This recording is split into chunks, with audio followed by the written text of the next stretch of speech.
Today we're diving into Claude AI, a powerful alternative to ChatGPT. Claude offers a range of impressive features, from answering questions to generating creative content. But we need to sign up before we can tap into its potential. Don't worry, I'll walk you through the entire process step by step.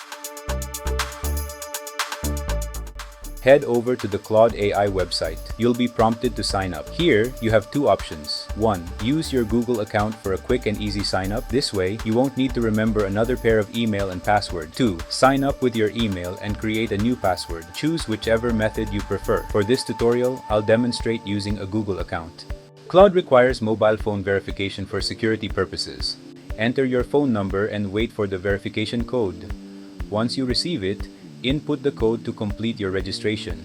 Now, let's go through the onboarding steps. Enter your full name and alias, then click Send. Read the information presented about Claude's capabilities and limitations. Once you're done, click Acknowledge and Continue. You'll see another set of reminders about what to expect when using Claude. Go through these carefully, then click Sounds good, let's begin. And voila, you're now a proud member of the Claude AI community, ready to explore its features. In the next video, we will start using Claude, particularly the Claude artifacts, which we will use to create diagrams, visualizations, and even simple apps or games. So make sure to subscribe to get notified when it becomes available. Until then, happy coding!